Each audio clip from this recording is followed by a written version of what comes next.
BCom part third business administration का paper first functional management. आज का टॉपिक है प्रोडक्ट प्लानिंग एंड डेवलपमेंट।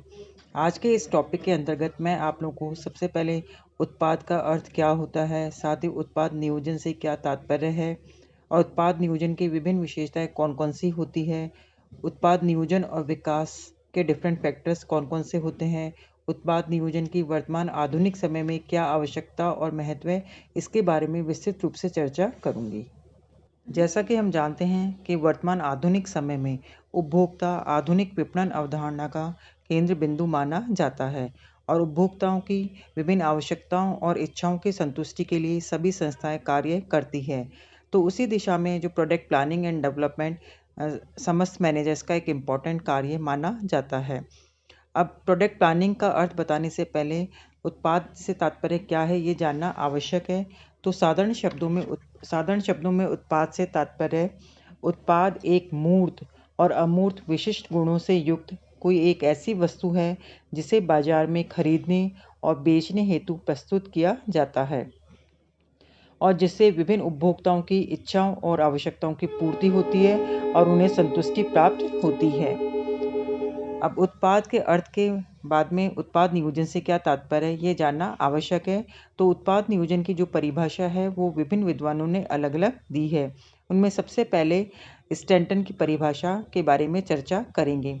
तो स्टैंटन के अनुसार उत्पाद नियोजन में वे सभी क्रियाएं सम्मिलित हैं जो उत्पादकों तथा मध्यस्थों को यह निर्धारित करने में सक्षम बनाती है कि संस्था की उत्पाद श्रृंखला में कौन कौन से उत्पाद होने चाहिए। तो कहने का तात्पर्य यह है कि प्रोडक्ट प्लानिंग के अंतर्गत वे सारे के सारे कार्य शामिल होते हैं जिसके अंतर्गत जो विभिन्न उत्पादक है या जो मध्यस्थ है वो ये डिसाइड करते हैं कि संस्था की जो उत्पाद श्रृंखला यानी जो प्रोडक्ट लाइन है उसमें डिफरेंट कौन कौन से प्रोडक्ट हो सकते हैं। नेक्स्ट डेफिनेशन है मैसन तथा रथ के अनुसार एक उत्पाद की उत्पत्ति के समय से लेकर संस्था के उत्पाद श्रृंखला से परित्याग तक की जीवन की सभी अवस्थाओं के नियोजन, निर्देशन तथा नियंत्रण को ही उत्पाद नियोजन के रूप में जाना जाता है। तो इस प्रकार से हम निष्कर्ष के तौर पे कह सकते हैं कि उत्पाद नियोजन एक व्यवस्थित प्रक्रिया है जिसके द्वारा जो कस्टमर सेटिस्फेक्शन के लिए नए प्रोडक्ट्स को खोजा, जांचा और परखा जाता है तथा उनका व्यवसायीकरण कर उन्हें संस्था की जो उत्पाद श्रृंखला यानी जो प्रोडक्ट चेन है उसमें शामिल किया जाता है और जो विद्यमान उत्पाद श्रृंखला में से जो अलाभकारी उत्पाद है उनको हटाया जाता है। नेक्स्ट है उत्पाद नियोजन की विशेषताएं अथवा प्रकृति। जैसा कि हम जानते हैं कि उत्पाद नियोजन एक विशिष्ट प्रक्रिया है और इसकी जो डेफिनेशन के आधार पर इसकी विभिन्न विशेषताएं दृष्टिगोचर होती है। वो डिफरेंट विशेषताएं कौन कौन सी होती है उसमें पहला पॉइंट है प्रारंभिक कार्य। जो उत्पाद नियोजन है वो विपणन कार्यों का प्रारंभिक कार्य माना जाता है।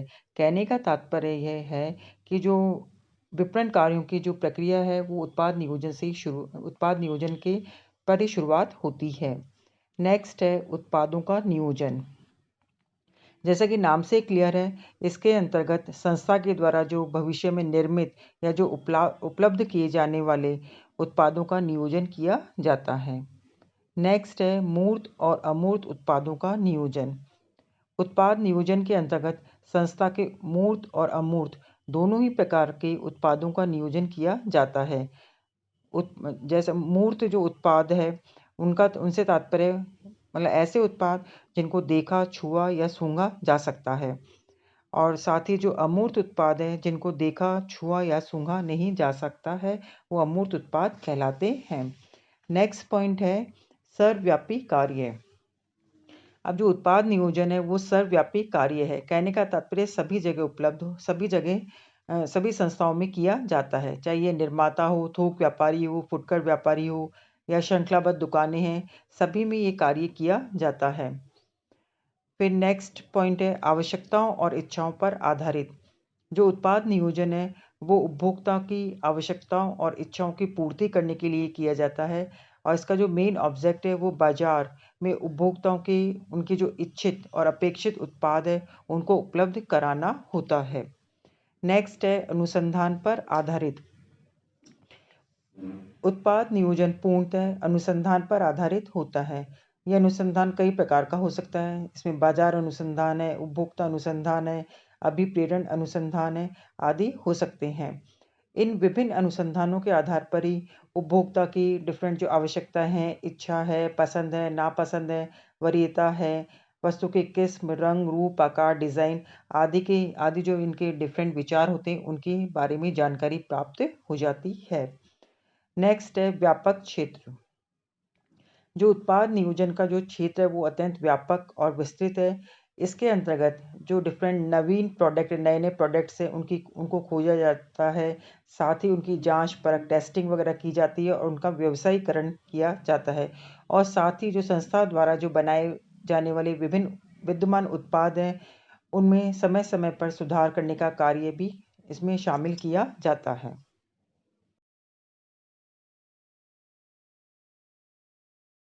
नेक्स्ट है उत्पाद नियोजन और विकास का क्षेत्र अथवा उत्पाद नियोजन और विकास के प्रमुख घटक।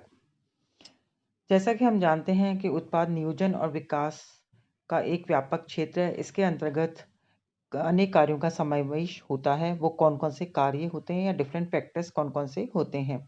उसमें सबसे पहले है अनुसंधान।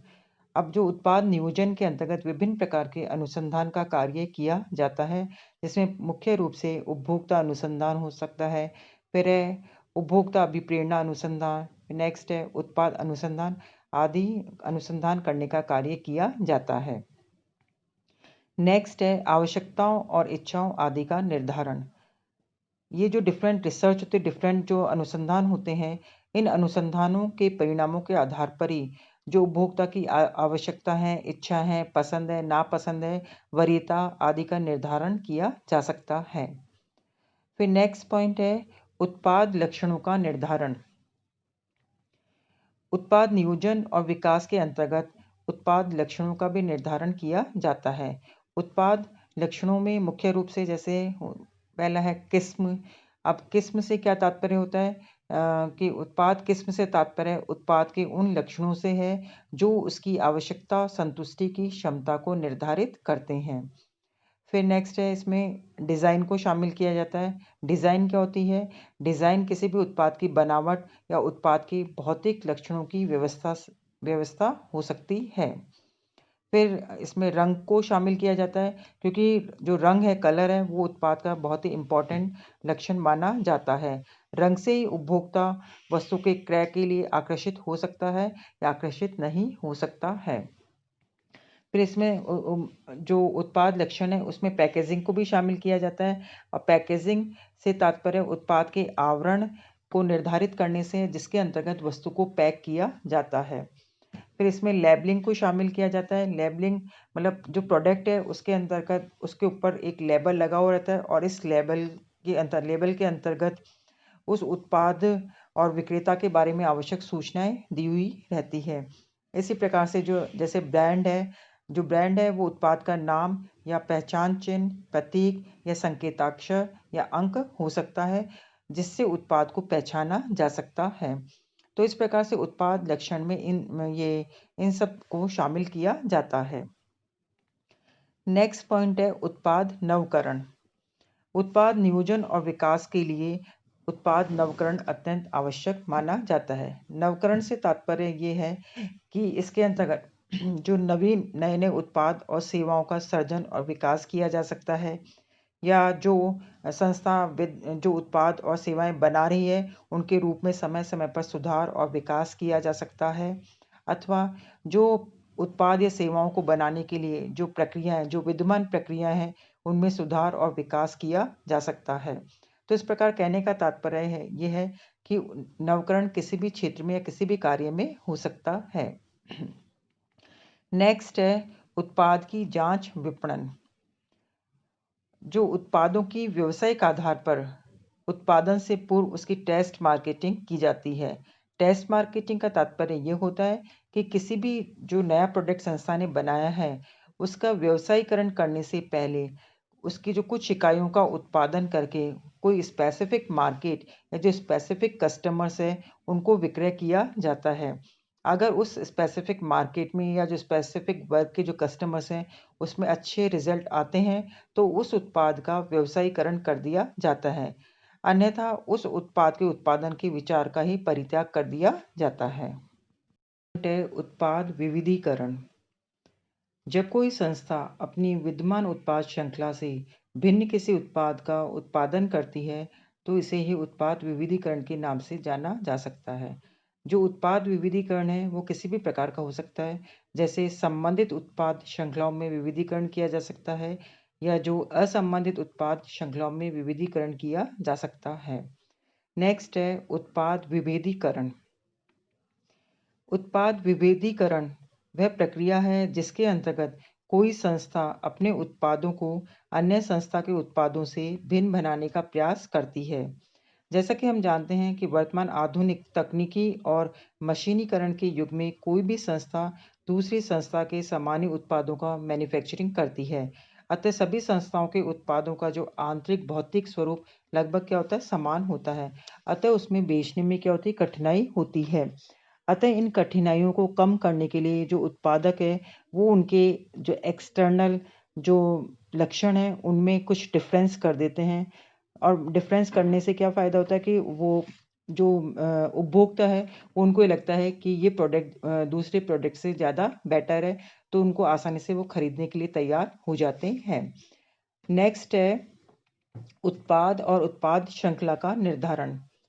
उत्पाद नियोजन के अंतर्गत संस्था द्वारा जो निर्मित या जो वितरित किए जाने वाले उत्पाद या उत्पाद श्रृंखला का निर्धारण भी शामिल होता है।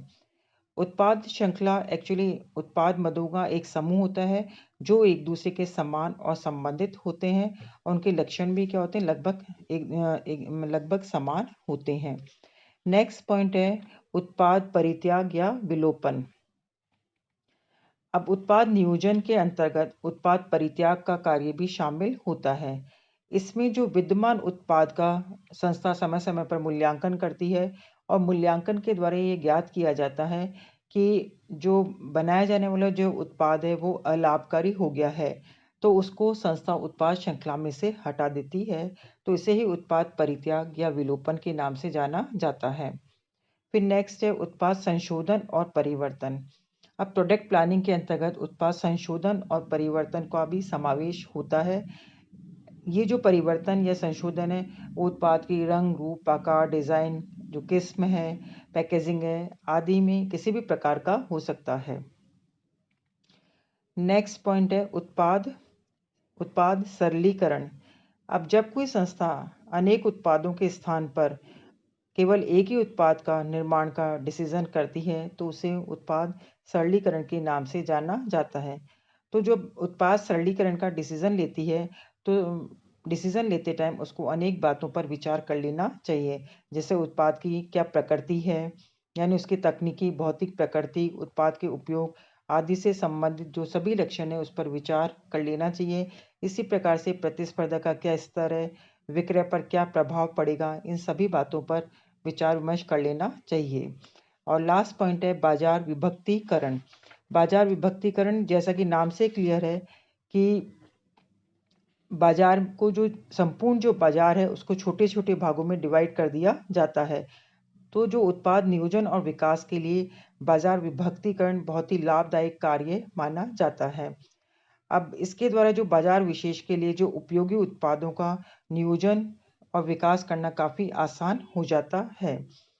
जैसा कि हम जानते हैं कि प्रत्येक बाजार में अनेक उपभोक्ता होते हैं, कस्टमर्स होते हैं, वे सभी क्या होते हैं, एक जैसे नहीं होते हैं। उनकी जो एज है, लिंग है, वैवाहिक स्थिति है, शिक्षा, व्यवसाय, वर्ण, जाति आदि अलग-अलग होते हैं।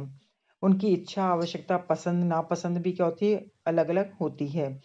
तो ऐसे जब अलग-अलग होती है तो ऐसे सभी उपभोक्ताओं को एक साथ समझना आसान नहीं होता है। अतः उनकी जो उनकी डिफरेंट जो आवश्यकताएँ, इच्छाएँ उनको भली-भाँति समझने के लिए जो मार्केट है, जो होल मार्केट है उसको छोटे-छोटे पार्ट्स में डिवाइड करना आवश्यक होता है और इसी को बाजार विभक्तीकरण के नाम से जाना जाता है। अब ये जो संस्था है वो बाजार विभक्तीकरण कई आधारों पर कर सकती है, जैसे भौगोलिक आधार पर, जनसंख्या के आधार पर कर सकती है, सामाजिक और मनोवैज्ञानिक आधार पर कर सकती है, उत्पादों के आधार पर कर सकती है, मात्रा के आधार पर कर सकती है या उपभोक्ताओं की जीवन शैली के आधार पर कर सकती है।